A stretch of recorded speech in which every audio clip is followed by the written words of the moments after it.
नमस्कार, dB live Chhattisgarh में आपका स्वागत है। छत्तीसगढ़ की तमाम बड़ी खबरों के साथ मैं हूं सिमरन कौर। आइए देखते हैं आज की सुर्खियां। मुख्यमंत्री भूपेश बघेल ने भाजपा पर कसा तंज, कहा भाजपा के पास चुनाव लड़वाने नेता भी नहीं बचे।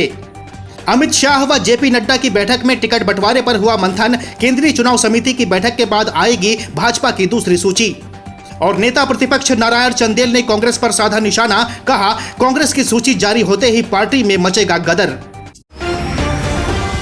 विधानसभा चुनाव को लेकर छत्तीसगढ़ में 200 से अधिक भाजपा नेताओं के मोर्चा संभालने पर मुख्यमंत्री भूपेश बघेल ने सोशल मीडिया के जरिए कटाक्ष करते हुए लिखा है कि 15 साल की गलतियां इतनी बड़ी थी कि प्रदेश में चुनाव लड़वाने के लिए नेता भी नहीं बचे। सोशल मीडिया के जरिए भाजपा पर तंज कसते हुए सीएम भूपेश बघेल ने लिखा है कि मतलब 3 बड़े वालों से नहीं हो पाया। सभी का स्वागत है। 220 क्या 440 आए। छत्तीसगढ़ के सांस्कृतिक उत्थान को देखें। यहाँ की संस्कृति सभ्यता उन्हें बहुत प्रभावित करेगी और पता चलेगा कि 15 साल की गलतियां इतनी बड़ी थीं कि प्रदेश में चुनाव लड़वाने के लिए नेता भी नहीं बचे। बता दें कि छत्तीसगढ़ प्रदेश में आचार संहिता लगने से पहले चुनावी सरगर्मी तेज हो गई है। भारतीय जनता पार्टी ने 200 से ज्यादा नेता छत्तीसगढ़ की चुनावी कमान संभालने के लिए मैदान में उतारे हैं। 5 संभाग में प्रभारियों की नियुक्ति की गई है, साथ ही उन्हें अलग अलग जिम्मेदारी दी गई है। भाजपा के राष्ट्रीय अध्यक्ष जेपी नड्डा व केंद्रीय गृह मंत्री अमित शाह की बैठक में छत्तीसगढ़ में बची हुई 69 सीटों के लिए प्रत्याशी चयन की कवायद की गई। 1 अक्टूबर को दिल्ली में होने वाली केंद्रीय चुनाव समिति की बैठक में प्रत्याशियों के नाम पर मुहर लगाई जाएगी।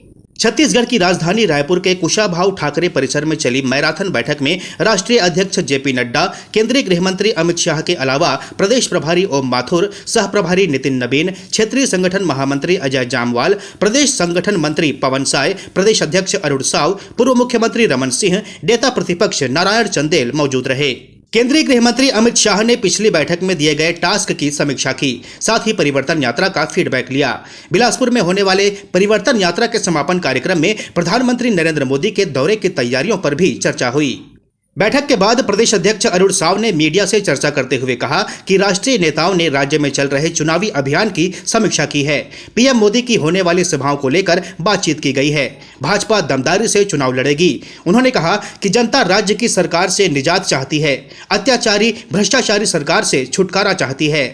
प्रत्याशियों की दूसरी सूची को लेकर अरुण साव ने कहा कि भाजपा जीतने योग्य प्रत्याशी को टिकट देगी। जैसे जैसे सूची जारी होगी पता चल जाएगा कि कौन कौन चुनाव लड़ने जा रहा है। ये तय है कि टिकट उन्हीं प्रत्याशियों को मिलेगा जो चुनाव जीतने योग्य होंगे। हर वर्ग के लोग सूची में शामिल होंगे। परिवर्तन यात्रा से लेकर अन्य जो हमारी चुनाव की तैयारियां चल रही है, उन सब के विषय में विस्तार से बातचीत हुई है। सूची बहुत जल्दी आएगी। छत्तीसगढ़ विधानसभा के नेता प्रतिपक्ष नारायण चंदेल ने कांग्रेस पर निशाना साधते हुए कहा कि कांग्रेस भाजपा से घबराई हुई है। कांग्रेस जैसे ही अपनी पहली सूची जारी करेगी, कांग्रेस में गदर फिल्म चलेगी। नेता प्रतिपक्ष नारायण चंदेल ने मीडिया से चर्चा करते हुए कहा कि भाजपा की पहली सूची 17 अगस्त को आ गई। इसके बाद कांग्रेस ने कहा था कि जल्द ही सूची जारी की जाएगी, लेकिन अब तक जारी नहीं कर पाए हैं। उन्होंने कहा कि टिकट वितरण को लेकर कांग्रेस में बहुत ज्यादा अंतर्विरोध है। कांग्रेस और भाजपा में बहुत फर्क है। हमारी दूसरी सूची आ जाएगी, लेकिन कांग्रेस की पहली सूची नहीं आ पाएगी। प्रधानमंत्री नरेंद्र मोदी के दौरे को लेकर नारायण चंदेल ने कहा कि पीएम मोदी की बिलासपुर में ऐतिहासिक सभा होगी। वहीं देर रात तक चली भाजपा की बैठक को लेकर जानकारी देते हुए उन्होंने कहा कि परिवर्तन यात्रा की समीक्षा की गई।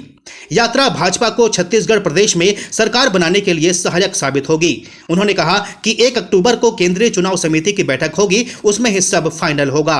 बैठक के बाद जल्द प्रत्याशियों के नामों का ऐलान होगा। भारतीय जनता पार्टी की सूची 17 अगस्त को आ गई। अब करीब करीब 1.5 महीने होने जा रहे हैं। अब सितंबर समाप्ति की ओर। कांग्रेस ने कहा था हमारी सूची आने के बाद 6 सितंबर को 8 सितंबर को हमारी पहली सूची आ जाएगी। अब उसको भी 20 दिन हो गए। कांग्रेस अपनी पहली सूची तो घोषित करे। अभी जो गदर फिल्म चल रहा है ना, वही चलेगा उनके यहाँ जैसे सूची आएगी। छत्तीसगढ़ी फिल्म कलाकार अनुपम भार्गव की सड़क हादसे में दर्दनाक मौत हो गई। वहीं उनकी पत्नी की हालत गंभीर बनी हुई है। अनुपम भार्गव अपनी पत्नी के साथ कार में बिलासपुर से रायपुर आ रहे थे। इसी दौरान उनकी कार को ट्रेलर ने टक्कर मार दी। बता दें कि छत्तीसगढ़ी फिल्म कलाकार अनुपम भार्गव अपनी पत्नी के साथ देर रात कार में बिलासपुर से रायपुर जा रहे थे। कार को अनुपम चला रहे थे। इसी दौरान उनकी कार को ट्रेलर ने टक्कर मार दी। टक्कर इतनी जबरदस्त थी कि अनुपम भार्गव की मौके पर ही मौत हो गई। वहीं उनकी पत्नी निकिता जायसवाल गंभीर रूप से घायल हो गई हैं, जिनका इलाज अस्पताल में जारी है। इस हादसे में कार भी पूरी तरह से क्षतिग्रस्त हो गई है। अनुपम भार्गव 6 से अधिक फिल्मों में अभिनय कर चुके हैं। सड़क हादसे में उनकी मौत से छत्तीसगढ़ी फिल्म जगत में शोक की लहर है। इस बुलेटिन में फिलहाल इतना ही। बने रहिए DV लाइव छत्तीसगढ़ के साथ। नमस्कार।